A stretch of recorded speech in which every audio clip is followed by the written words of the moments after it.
and are very generous with their time in a way that, if you look at the media... A hidden vault, decades of buried secrets, and one fearless princess daring to uncover them all. What Princess Anne discovered inside Queen Elizabeth's most private and tightly guarded safe has sent shockwaves through Buckingham Palace and beyond, revealing truths so staggering they could reshape everything we thought we knew about the crown and the life of the woman who wore it with quiet determination. The date was November 20th, 2024. Princess Anne, the Princess Royal, found herself alone in a private chamber of Buckingham Palace, a room few had entered in recent decades, cloaked in shadows and silence. In her hand, she held a small brass key, delicate yet heavy with significance, entrusted to her by her late mother's most senior aide. This key was the final access to a safe that Queen Elizabeth II had guarded with unmatched care in her private quarters,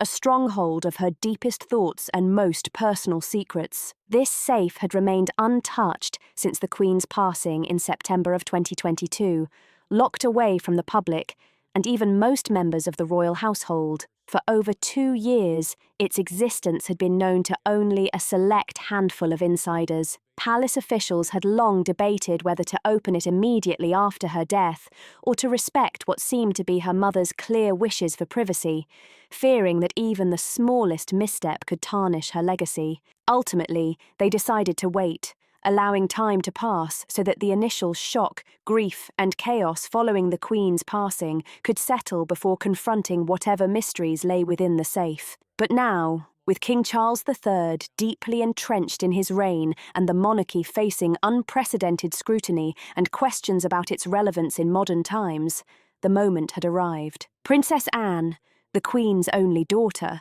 perhaps the family member who knew her mother's mind and heart better than anyone else, was tasked with this delicate, almost sacred mission, a bridge between the past and the present. The safe itself was unremarkable in appearance, almost deceptively ordinary, a simple steel box, roughly 2 feet wide and 18 inches tall, carefully built into the wall behind a painting in the Queen's private study. The artwork, a sweeping, serene landscape of the Scottish Highlands, one of Elizabeth's most beloved vistas, had been removed slowly, with care and reverence, revealing the steel door, a single keyhole, and a combination dial that held the promise of long-hidden revelations. Anne had been entrusted with both the key and the combination. 3 palace officials lingered at a respectful distance, silent witnesses to the moment that was about to unfold, aware that what happened next was private, intimate, and irreversible. This moment belonged to Anne alone,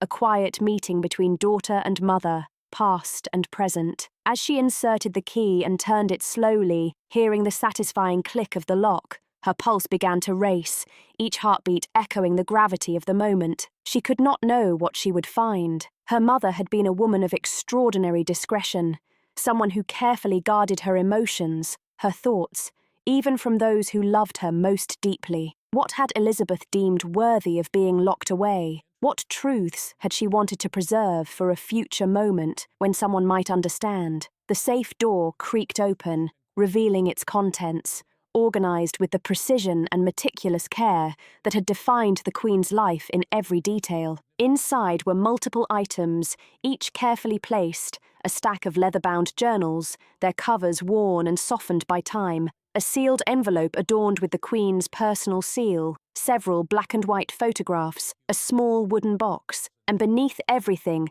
a bundle of letters tied neatly with a faded blue ribbon. Anne reached in slowly, deliberately, her hand steady despite the flood of emotions coursing through her. She lifted the first journal and opened it at a random page. The handwriting was unmistakable, the elegant script Anne had seen on countless birthday cards, personal notes, and letters spanning decades. But the words within were not the carefully measured statements of a monarch trained to project composure and neutrality. These were private reflections, raw, unfiltered, and intimate, the the thoughts of a woman the public had never been allowed to witness. Anne carefully closed the journal and examined the other items. Each seemed to tell a story, revealing aspects of her mother's inner life, deliberately shielded from the world's eyes, a personal history preserved behind steel and secrecy. As Anne stood there, absorbing the weight of what she had found, she realized that opening this safe was far more than discovering secrets. It was about understanding the woman behind the crown, seeing her fears, hopes, and humanity in a way perhaps no one ever had before. The journals were the first items she examined in depth. There were 7 in total, spanning decades of Queen Elizabeth's reign. They were not daily logs or conventional diaries, but reflections composed during moments of crisis or profound personal struggle.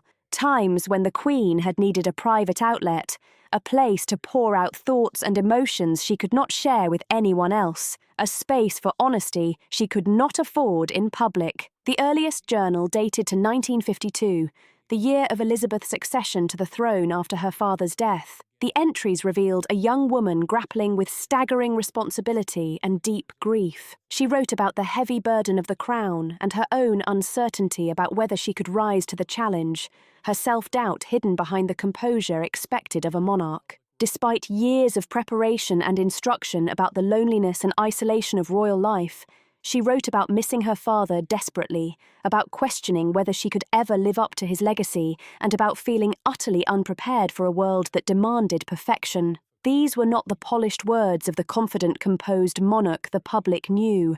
They were the raw fears and vulnerabilities of a 25-year-old suddenly placed at the center of history, expected to embody infallibility while feeling anything but. As Anne read further, she discovered passages reflecting moments she herself remembered from childhood. Her mother wrote candidly about the challenges of balancing royal duty with motherhood, the deep guilt of time spent away from her children, and the impossible choices demanded by being both queen and mother. Elizabeth described the constant tension between the needs of the nation and the needs of her family, a burden that never truly eased over the decades. The journals also contained insights on major historical events, the Suez Crisis in 1956, private thoughts on political maneuverings she had witnessed, and candid reflections on prime ministers and politicians. These assessments were sharper, more critical than anything she had ever shared publicly, revealing a woman of keen insight and strong opinions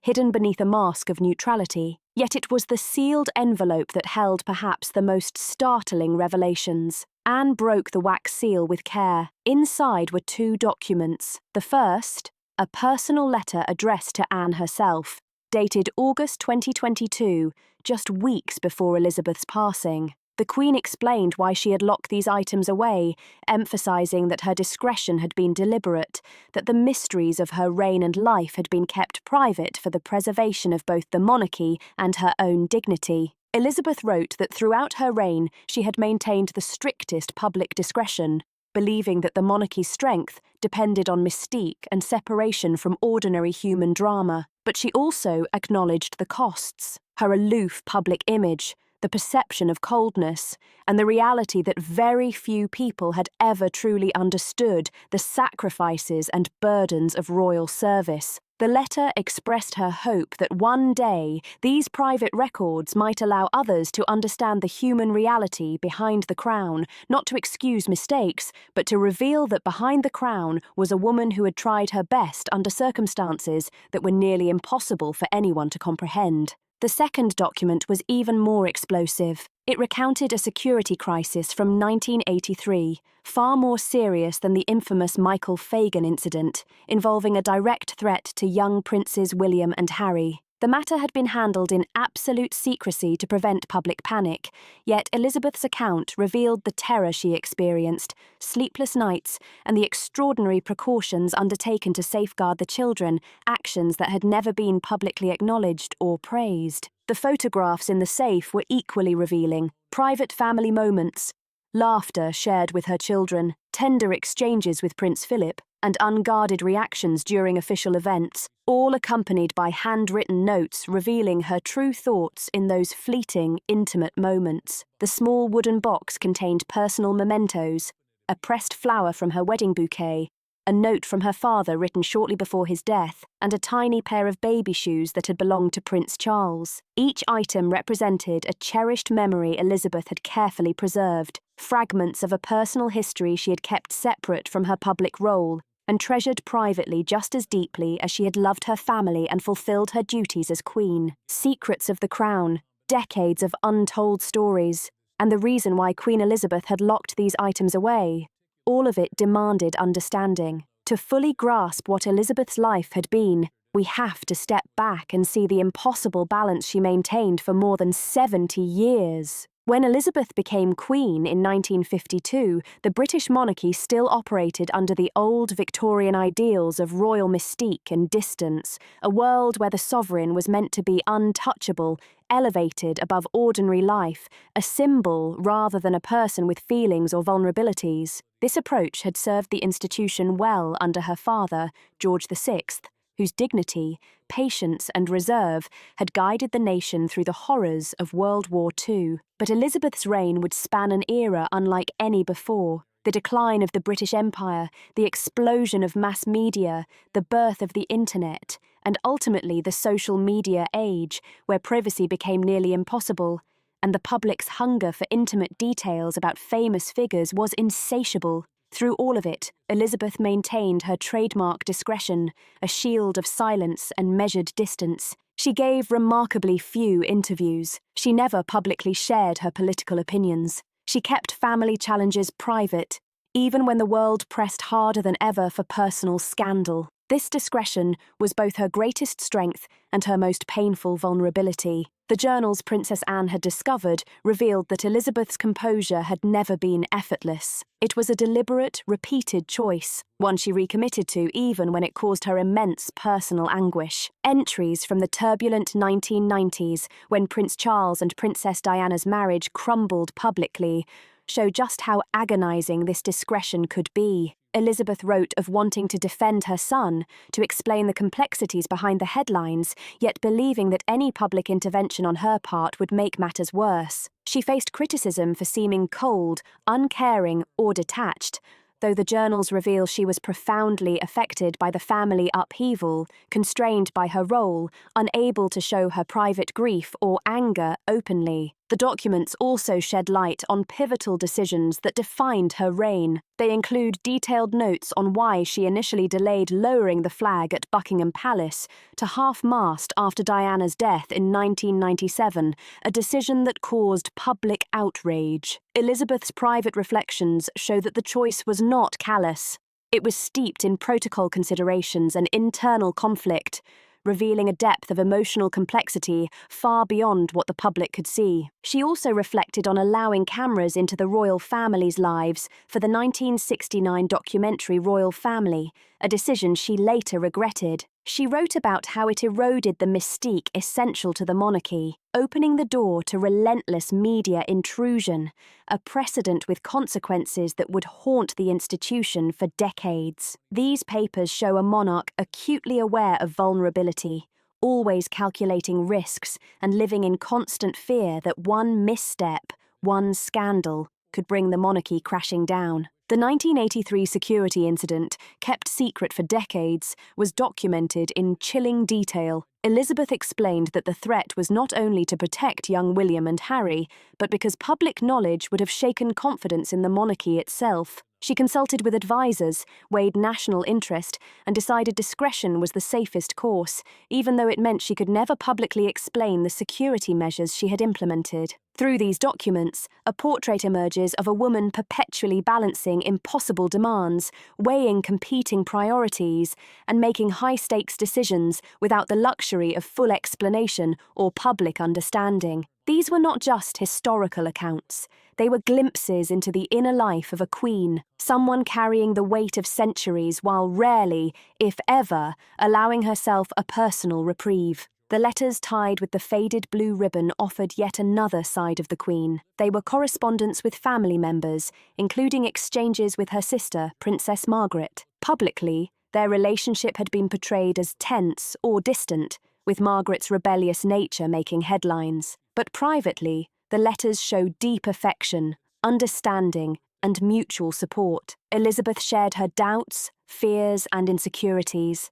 Margaret responded with wisdom, empathy, and insight only a sister could offer. They were bound together by the unique pressures of royal life in a way few outsiders could ever comprehend. When Margaret was critically ill in the early 2000s, Elizabeth wrote letters never sent, expressions of love, gratitude, and regret for prioritizing duty over sisterly connection. These letters reveal an Elizabeth rarely seen, a woman capable of tenderness, reflection, and deep personal loyalty despite a life lived largely in public view. Princess Anne absorbed all of this for 3 full days before speaking to anyone outside the small circle of palace officials who had witnessed the safe's opening. Those days were spent reading, rereading, and wrestling with the emotional magnitude of her mother's life laid bare. Anne, always pragmatic, no nonsense, and deeply protective of the monarchy, had been raised to handle responsibility without fanfare. Yet even for her, the revelations were staggering. What struck Anne most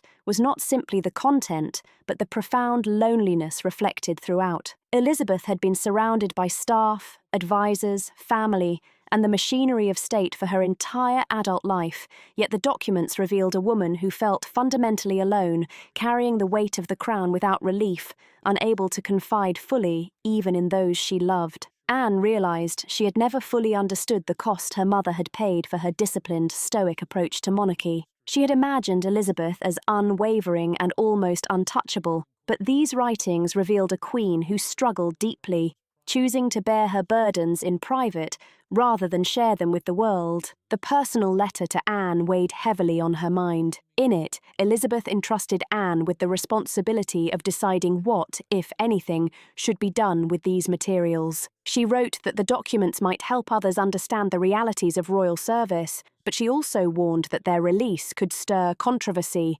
pain, or misunderstanding. The decision, she noted, should be guided by someone who understood both discretion and truth, and she believed that person was Anne. Anne faced a choice she had never asked for. She could have simply relocked the safe, preserving her mother's carefully curated secrecy and maintaining the mystique Elizabeth had spent decades cultivating. But Anne recognized the importance of these materials, their potential to illuminate the monarchy's humanity, and their ability to help people understand the institution and the people within it. On the 4th day after opening the safe, Anne met privately with King Charles at Clarence House. She brought selected documents, including their mother's letter and a few pivotal journal entries. The meeting lasted over 3 hours with no staff present. Charles was visibly affected by the candid revelations of Elizabeth's early years, her feelings of inadequacy, her reflections on the demands of monarchy and motherhood, and her thoughts about him,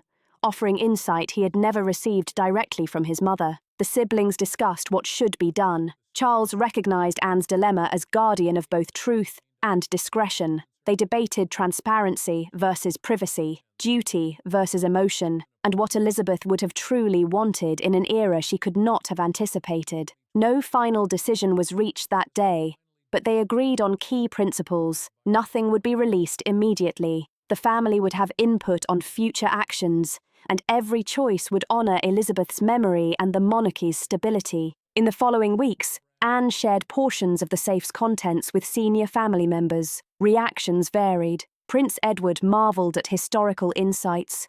Prince William considered the pressures described and their implications for his future reign, and even Prince Harry, despite his complex relationship with the institution, was shown letters relating to his mother, Diana. The discovery of Queen Elizabeth's private papers has sent ripples throughout the palace and the wider royal family. Though the full contents remain confidential for now, news of the safe and its revelations has quietly circulated, with intense debates happening behind closed doors about what the monarchy should reveal, preserve, or share. For King Charles, the discovery has prompted profound reflection on his own approach to the monarchy. Known for being more open than his mother and willing to engage publicly with controversial issues, he now finds himself questioning the balance between transparency and discretion. Seeing Elizabeth's private struggles has highlighted the value of measured restraint, revealing that even a monarch's most human moments, hidden from the public eye, carry lessons for leadership. It made Charles pause and consider,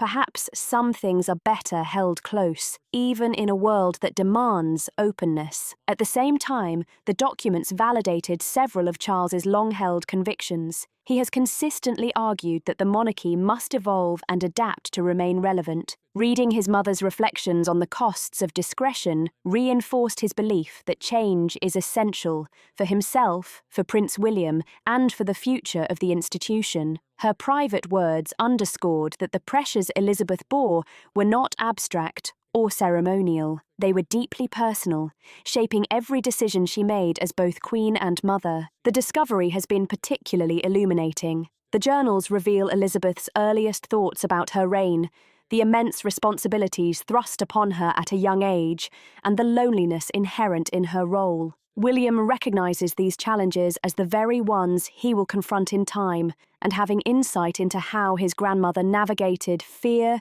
duty, and expectation is invaluable. Her guidance, written decades ago, offers lessons in patience, restraint, and endurance that can never be taught in public forums or official statements. William has been especially attentive to her reflections on balancing public duty with private life, on shielding his children while preparing them for their royal roles, and maintaining dignity without appearing cold. These challenges are already part of his and Catherine's daily lives, and Elizabeth's words provide a rare, hard-won perspective on the emotional and practical realities of monarchy that few have ever seen. The discovery has also reshaped how family members perceive their relationships with each other and with the institution itself. Elizabeth's private expressions of love, concern, and guidance, even during moments of public tension, remind the family that behind the formality and ceremony, human bonds endure. It is a stark reminder that every duty, every decision,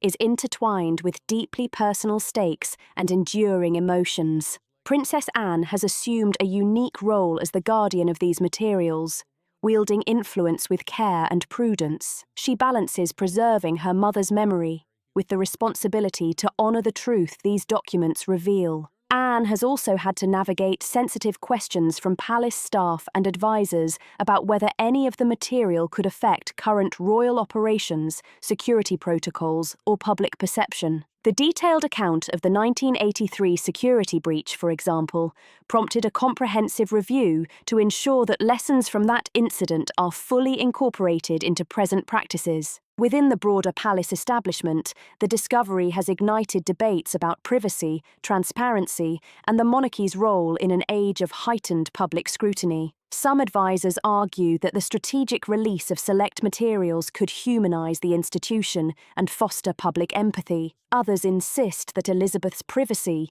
even after her death, must be preserved to maintain the monarchy's mystique and dignity. Practical questions have also arisen about preservation and archival responsibility. These documents are historically invaluable, but should they be treated like other royal papers, eventually destined for official archives, or granted unique protection due to their intensely personal nature? Even media and public perception of Queen Elizabeth has subtly shifted. Though the full contents remain unknown, the revelation that she maintained private journals and personal correspondence has sparked curiosity worldwide. Speculation about what secrets might be contained and what the true Elizabeth was like behind her carefully curated public persona is rampant. Historians and royal biographers recognize these materials as a potential treasure trove for understanding both her reign and the evolution of modern monarchy. However, access to these materials may be decades away, if at all. As of early December 2024,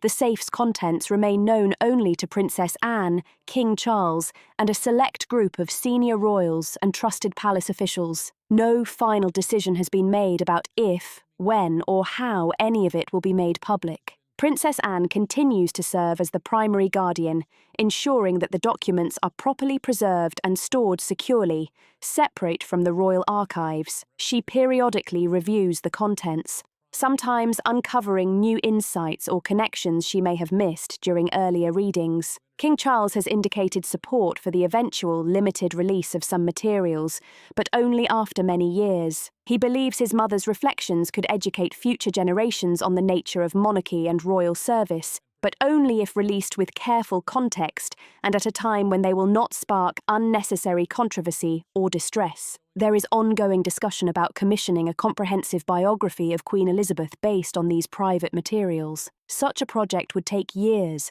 and require careful handling of sensitive family matters. The biographer would need both historical expertise and discretion to navigate the family's trust while honouring the significance of the documents. Within the palace, opinions remain divided. Some argue for permanently locking the documents away, respecting Elizabeth's original choice and preserving the monarchy's traditional reserve. Others argue that her letter to Anne shows she anticipated eventual disclosure and trusted her daughter to make thoughtful decisions. Selective, carefully managed release could honour both historical truth and the monarchy's interests, revealing the human reality behind the crown while protecting the institution's dignity. For now, the safe's contents remain one of the monarchy's most closely guarded secrets, a rare glimpse into Queen Elizabeth's private thoughts and life, entrusted solely to Princess Anne. She carries this responsibility with caution, wisdom, and a deep sense of duty, knowing that how she handles these documents could shape the monarchy for decades to come. What is certain is that the discovery has fundamentally changed how those who knew Elizabeth best perceive her reign and sacrifices. It has revealed the enormous personal cost of the discretion she maintained and the profound loneliness of her position. Behind the composed, dignified monarch known to the world was a woman who struggled, doubted, and felt deeply, but chose to bear those burdens privately to safeguard the institution she served. The legacy of Queen Elizabeth II will continue to be examined and debated for generations. Historians will analyse her decisions, her impact on Britain, the Commonwealth, and the monarchy itself. But for those who have seen her private words, there is a more profound understanding of who she truly was, the woman behind the crown, the human being who spent 70 years navigating impossible demands with unwavering grace and dignity. Princess Anne's discovery has given the royal family a gift, insight into Elizabeth that they never had while she lived. What they choose to do with that gift will not only influence history's memory of the Queen, but also guide the monarchy's future. Behind every crown lies a human heart, and Elizabeth II carried hers with legendary composure. The secret she locked away reveals struggles deeper than the public ever knew. Princess Anne now holds those truths, and with them, the power to reshape our understanding of Britain's longest-reigning monarch. If you found this story as shocking and fascinating as we do, don't forget to like, subscribe, share this video and comment below with your thoughts on Queen Elizabeth's hidden life and how it might change the way history remembers the crown forever.